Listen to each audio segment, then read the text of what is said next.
4 ऋषियों ने। उनसे कहा कि आप सृष्टि करो, तो चारों ने सृष्टि करने से मना कर दिया। ब्रह्मा जी को क्रोध आया। उसी समय भगवान शंकर रुद्र के रूप में प्रकट हो गए हैं। बोल रुद्र भगवान की जय। और रुद्र के लिए कहा कि आप करो सृष्टि। भगवान रुद्र ने सांप बिच्छुओं की सृष्टि शुरू कर दी, तो ब्रह्मा जी ने कहा कि आप भजन करो।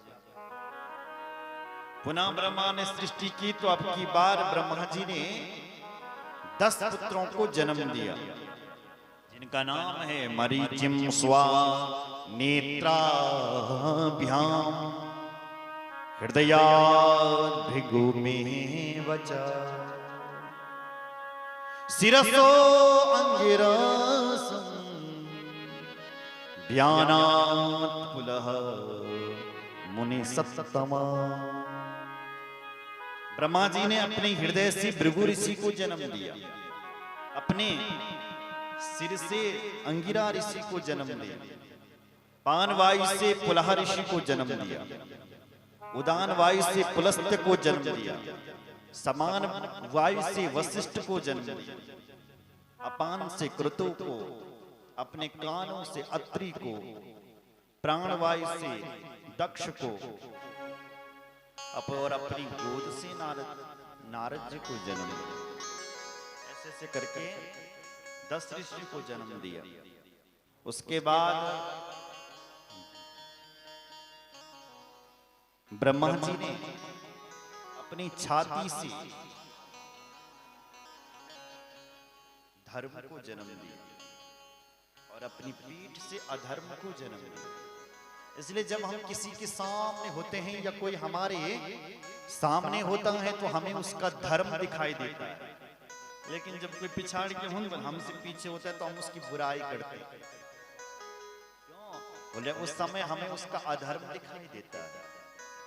धर्म का जन्म सामने से हुआ है और अधर्म का जन्म पीठ से हुआ।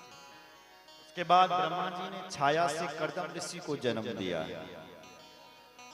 ततो मदाज्ञया ताता धर्म संकल्पित भव मानवम रूपमं साधकेस्तु प्रवर्तिता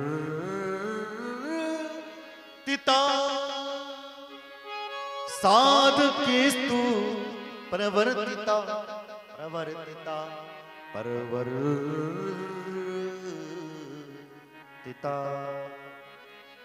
मानव भी धर्म भी मानव के रूप में आ गए। उसके बाद ब्रह्मा जी शिव जी के नाम का उपदेश देते हैं और शिव कर्म करने का उपदेश देते हैं। कहते हैं बच्चों,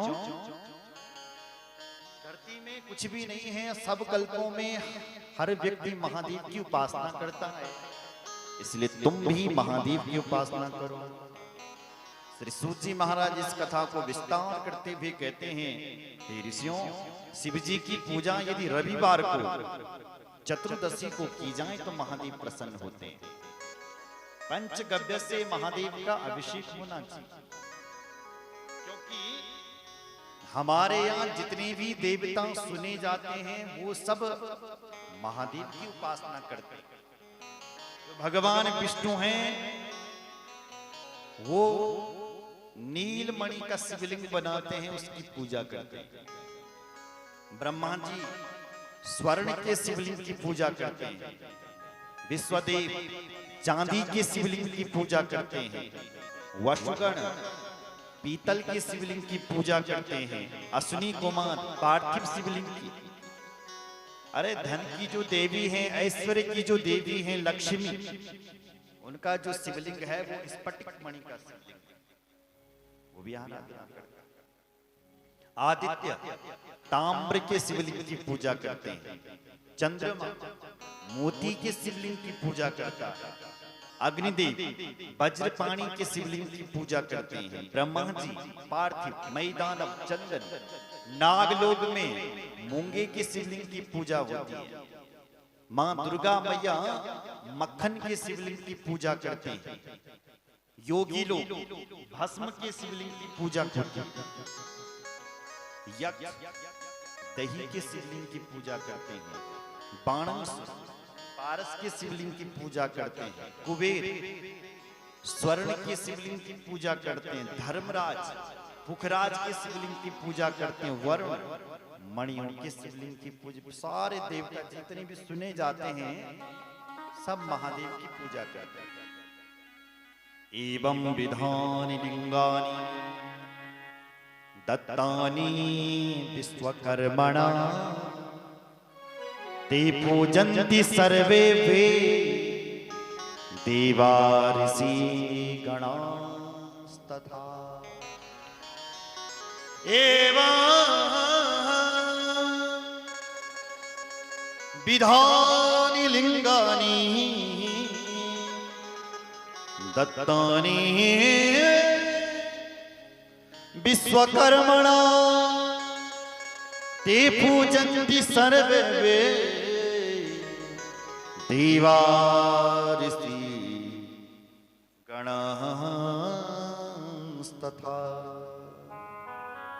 ये शिव जी की पूजा करते हैं। शिव जी की पूजा की बात तो छोड़ो, अरे कोई शिव जी की पूजा देख भी लेता है तो भी उसको पुण्य मिलता है।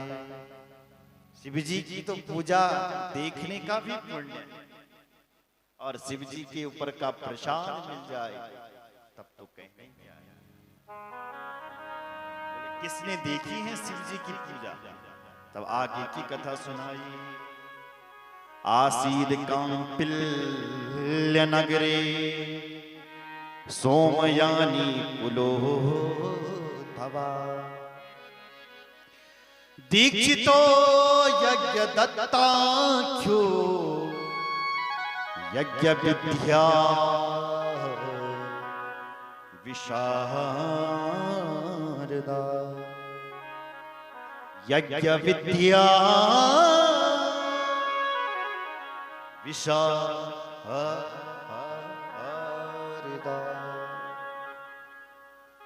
समुद्र के किनारे एक गांव था।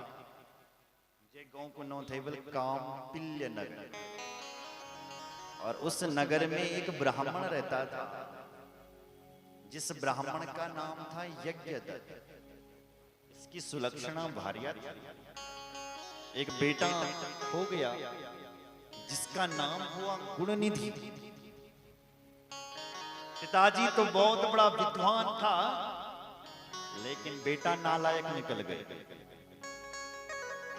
नालायक ही नहीं, जुआरी बन गया, कुसंगति में पड़ गया। क्रोध नस्ति स्थितन या सहा महात्मा पिते त्यलम। यदि ज्ञास्यति ते वृत्तम त्वां जमाताड़ यस्यति। क्रोध नस्ति स्थितन। एक दिन उसकी मां समझाती है, बेटा हमारा खानदान में तो कोई चोर नहीं, तो चोर की पहन लगी तो पढ़ दो लिख दो। एक बेटा कुछ पढ़ लिख ले, तेरे मामा पढ़े लिखे हैं, तेरे नाना पढ़े लिखे हैं, तेरे पिताजी भी पढ़े लिखे हैं, तू ऐसा नालायक कहां से निकल गया? और तेरे बाप को पता चलेगा कि तू नालायक के साथ साथ तू जुआरी भी हो गया, तो बेटा वो तेरी तो खैर नहीं छोड़ेंगे, तेरे साथ मुझे भी। इसलिए उन जुआरियों का संग छोड़ दे, क्योंकि जैसा संग होता है ऐसा प्रसंग लगता है। इसलिए हमारे शास्त्रों में कहा गया जित संगो। अगर आपने महान बनना है तो संग अच्छा होना चाहिए, क्योंकि जैसा संग होता है ऐसा प्रसंग लगता है। और जिंदगी में ध्यान रखिए, अपने से श्रेष्ठ लोगों के संग में रहिए, अपने से निम्न लोगों के संग में कभी मत रहिए। क्योंकि अगर आप निम्न के संगों में रहोगे तो आपको गर्त में लेकर के चलेंगे। अगर आप एक महान व्यक्ति के संग में रहोगे तो आप भी उस महान की ऊंचाइयों को प्राप्त करोगे। संग भी करना है तो ऊंचा कर। अगर संग यदि नीचे के व्यक्ति का हो गया तो उल्ट पलट हो सकता है। राम की माता का नाम था केकई, लेकिन केकई की जो संगनी थी वो मंथरा थी। केकई ने जब मंथरा का संग किया तो क्या हुआ, राम के लिए वनवास हो गया। सीधी सी बात यह है कि जब हम अपने से छोटे व्यक्ति का संग करते हैं तो हम गर्त की ओर जाते हैं। राम जैसे बेटे के लिए वनवास हो जाता है। इसलिए संग भी इतनी महारानी होती भी एक दासी का संग करता है। इसलिए हमारे शास्त्रों में कहा गया है कि संग भी ऊंचा होना चाहिए। बोलो जय श्री राम। अपनी जिंदगी का नियम ले लो। साल भर में मैं 5 हमारे क्षेत्र में जो हमसे महान लोग हैं ऐसे 5 लोगों से मिलोगे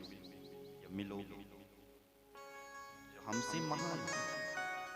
तो छठे महान एक आप बन जाओ। सुन रहे? अब अगर आपने 5 का संग कर दिया, छठे महान व्यक्ति आप बन जाओगे।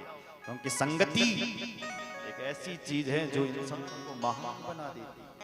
आज इसकी मंग भी कह रही है, बेटा इन जुआरियों का संग छोड़ दे। अथो सादीक्षितो यज्ञ दत्ता पुत्रस्य तस्य च गृहोतेन विधानेन पाणी ग्रहण मकारयत।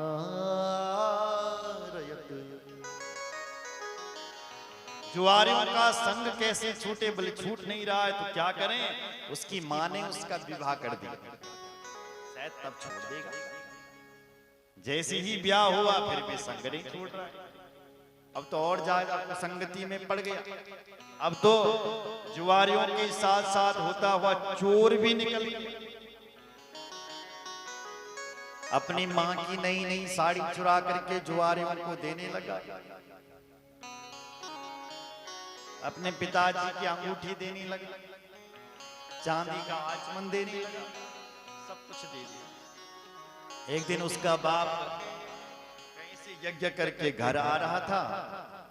अचानक क्या हुआ कि रास्ते में एक जुआरी मिल गई। तो यज्ञदत्त ब्राह्मण कहता है, जुआरी तुम्हें पता होना चाहिए, तुम मेरे जैसे महात्मा के पास पंडित जी के सामने तुम जुआ खेल रहे हो। तुम्हें पता होना चाहिए कि द्यूतम पानम स्त्रिया सूना यत्रा धर्मश्चतुर्विधा। 4 जगहों पर कलयुग रहता है। द्यूतम जो लोग जुआ खेलते हैं, पानम जो लोग श्रुआ पान करते हैं, स्त्रियां जहां लंपट पुरुष रहते हैं, सूना नाम हिंसा, जहां हिंसा होती है, जहां लड़ाई झगड़ा होता है, वहां कलयुग निवास करता है। इसलिए तुम जुआ खेल रहे हो, तुम तो कलयुगी हो भाई, हटो मेरे सामने से। एक जुआरी ने कहा, ए बाबा हमें क्यों डांटता है, सबसे बड़ा जुआरी तो तेरे घर में। क्या कहा, तेरा जो बेटा है वो 1 नंबर का जुआरी है, तो ब्राह्मण को और मेरे बेटे को जुआरी कहता है। बोले तुझे विश्वास नहीं है तो देख अंगूठी, ये तेरी है ना। बोले हाँ, ये तो मेरी। साड़ी निकाली, देख साड़ी, ये तेरी पत्नी की है ना। बोले हाँ। अब तो तुझे विश्वास हो गया। बहुत बड़ी बेइज्जती उस महात्मा ने अपनी सहन की वहां पर, और शर्मिंदा होते हुए घर लौटा। घर आते ही अपनी देवी से कहा, हे देवी मेरी जो चांदी की सोने की अंगूठी थी वो लेकर के आओ। ममाक्षी पसी विप्रोचहि किम मया चौर्य कर्मणा लब्ध्वा मुद्रा त्वदीयेन पुत्रेण समर्पिता। पुत्रेण समर्पिता। हे देवी लब्ध्वा मुद्रा, मैंने जो तेरे को अपनी मुद्रा दी थी लेकर के आओ। मैंने जो तेरे लिए साड़ी लाई थी दिखाओ जरा मुझे, कहाँ है वो? देवी बोलना क्या कहने लगी कि मैं घर का काम अब करने लगी हूँ, मेरी पत्नी का खा रखी, मैं बाद में तुम पहले भोजन करो। बोले नहीं मुझे अभी चाहिए, जल्दी दो। बोले मैं आपके लिए भोजन बना रही हूँ। बोले नहीं मुझे अभी चाहिए। वो चले गए। ब्राह्मण और क्रोध आ गया। ब्राह्मण बोलिए उल्टा तो कहां से लाएगी, क्योंकि तेरे जुआरी बेटा ने वो सब कुछ बेच दिया। कहां से लाएगी? रे रे सतपुत्र जननी नित्या सत्या प्रवीसिनी, यदा यदा त्वं संपृक्ष्ये तनया क्वा गतस्वती, तनया क्वा गतस्वती। रे रे तुम दुष्ट जननी, तुम तो दुष्ट जननी हो। तूने तो दुष्ट पुत्र को पैदा किया है। तूने मुझसे कभी नहीं कहा कि मेरा बेटा जुआरी हो गया। तूने ये कभी नहीं कहा मेरे से कि मेरा बेटा चोर हो गया। जब भी मैं तुझसे पूछता था मेरा बेटा कहाँ है, तू कहती थी कि बच्चों के साथ खेलने गया, काम पर गया हुआ। तूने मुझसे सत्य नहीं कहा। आज मैं तुझे और तेरे बेटे को तिलांजलि देता हूं। तुम दोनों को मैं आज घर से निकाल देता हूं। अनपत्योस्मितेनाहं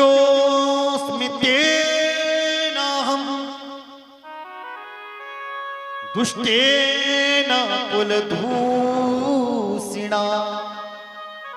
उत्तिष्ठातनय पार्थस्त्वं तस्मै यद्यास्तिलांजलि।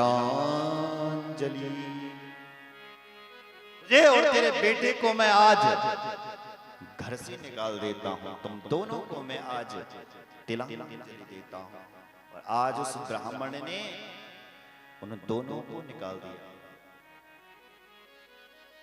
ये कथा हमें सिखा रही है कि मां की लापरवाही होती है तो बेटा चरित्रहीन होता है।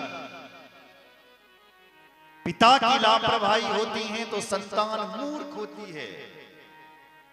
वंश की लापरवाही होती है तो संतान कायर होती है। और जब स्वयं की लापरवाही होती है तो लोग भूखे मरते हैं। बोलो जय श्री राम। आज इसकी मां की लापरवाही ने बेटे को तो निकाल दिया, साक्षात अपने आप। अच्छा माता की क्या गलती? तो बेटे की गलती थी ना। बोले मां की ये गलती है कि मां ने बेटे की शिकायत बाप से नहीं की। यही गलती। शायद शिकायत कर देती तो मां घर पे रहती, मां को ना निकालती ब्राह्मण। लेकिन मां की लापरवाही ये हो गई कि मां ने बेटे की शिकायत, इतना लाड प्यार उस बेटे से करती थी कि उसकी शिकायत अपने बाप से कभी नहीं की। प्रमाण क्या निकला? बेटा तो घर से निकला ही निकला, लेकिन मां भी निकल गई। मां बेटे की प्रथम गुरु होती है और मां बेटे के अंदर जितना संस्कार डाल सकती है उतना डाल सकते। और सावधान, बड़े होते हुए आप बेटे को नहीं समझा सकते। जब तक बेटा छोटा है, कच्ची उम्र का है, तब तक आप उसको समझा सकते हैं, मार सकते हैं, पीट सकते हैं, जैसा बनाना चाहें ऐसा बना सकते हैं। लेकिन जब बड़ा हो जाएगा तब आप डांटने की कोशिश करोगे तो तुम नहीं जब तक डांटे। इसलिए अब ध्यान देना, लकड़ी जब कच्ची रहती है, जब तक लकड़ी कच्ची है तब तक आप उसका धनुष बना सकते हैं। लेकिन लकड़ी जब सूख जाए तब आप मोड़ने का प्रयास करोगे तो क्या हो जाएगा? टूट जाएगा। इसी प्रकार बच्चे जब तक छोटे हैं तब तक मां ने संस्कार देती कि मां प्रथम गुरु। और जब बड़ा हो जाए तब संस्कार देने की जरूरत। इसकी मां ने शिकायत नहीं की, इसलिए मां को ही घर से निकाल दिया। बोलो जय श्री राम। आपने वो कहानी सुनी होगी, एक मां पहली बार अपने बेटे को स्कूल लेकर के जाती है। 4 साल का बेटा, वो मां अपना बेटे ने स्कूल ले आने लगी। बेटा स्कूल गया। तीसरे दिन स्कूल से किसी बच्चे की पेंसिल चुरा के ले आया। सुनाया आपने? अपनी मां को दिखा दिया, मां मैं देख नहीं पेंसिल चुरा के ले आया किसी की। तो मां बोली बहुत अच्छा कर बेटे, मेरा 2 रुपया बच्चे ले। दूसरे दिन फिर बेटा स्कूल गया तो रबड़ लिया, नर्सों फिर गया तो किसी की कॉपी लिया। देखते देखते जब बड़ा हो गया, उसकी मां ने डांटा नहीं, फटकारा नहीं उसे। जब बड़ा हुआ तो बहुत बड़ा चोर बन गया। एक दिन उसने किसी राजा के यहाँ चोरी कर दी, पकड़ा गया। राजा सामने कहा इसके लिए सजा क्या होनी चाहिए? बोले इसको फांसी के फंदे पर लटका दो। उसको फांसी हुई। उससे कहा भाई तेरी अंतिम इच्छा क्या है बता। बोले मैं अपना माँ का दर्शन करना चाहता हूँ, मेरी माँ सामने हो और फिर मैं अपने प्राणों को त्याग। तो उसकी माँ को बुलाया गया, माँ आई। और तब वो बालक फांसी पर चढ़ करके अपनी माँ से कहता है, माँ ये जो फांसी का फंदा है ना, ये मेरे लिए नहीं है माँ, ये तेरे लिए होना चाहिए। क्यों रे? चोरी तू करे और फांसी पर अपनी माँ को लटकाए। बोले माँ ये फांसी तेरे लिए इसलिए होनी चाहिए क्योंकि बचपन में जब मैंने पहली बार पेंसिल चुरा करके लाई थी, उस समय यदि तू मुझे डांट देती, फटकार देती, तो आज मैं इतनी बड़ी चोरी ना करता और मुझे फांसी के फंदे पर ना लटकना पड़ता। ये मुझे फांसी भी मिल रही है तो तेरी वजह से। कहने का भाव यह है कि माँ बेटे की प्रथम गुरु होती है। माँ जैसा संस्कार दे सकती है ऐसा दे सकती है। बोलो जय श्री राम। पिता की लापरवाही होती है तो संतान मूर्ख होती है। पिता यदि अपने बच्चों को अच्छी स्कूलों में पढ़ाएगा लिखाएगा नहीं तो ये पिता की बहुत बड़ी लापरवाही। माता शत्रु पिता वेदी ये न बालो न पाठितः। नीति कहती है जो माता पिता अपने बच्चों को सच्ची शिक्षा नहीं देते हैं, पढ़ाते लिखाते अच्छे से नहीं है, वो माता पिता बच्चे के बहुत बड़े दुश्मन होते हैं। बोलो जय श्री राम। तो पिता की लापरवाही होए तो मूर्ख, वंश की लापरवाही हुई तो काय। हमारे वंश में यदि दिग्गज लोग नहीं हुए, निर्णय करने वाले लोग नहीं हुए, तो आगे जाकर के संतान कायर हो सकते और स्वयं की लापरवाही होगी, से मरेंगे मेरी मां। इसलिए लापरवाही आज इन दोनों को यज्ञदत्त ब्राह्मण ने निकाल दिया। मां तो न जाने कहां चली गई, पर बेटा दर दर टकता रहा। बोलो जय श्री राम। एक दिन वो बालक सोच रहा है कि देखो देखो सदा नभ्यदिने भागो प्रसून में मिष्ट भोजनम दध्या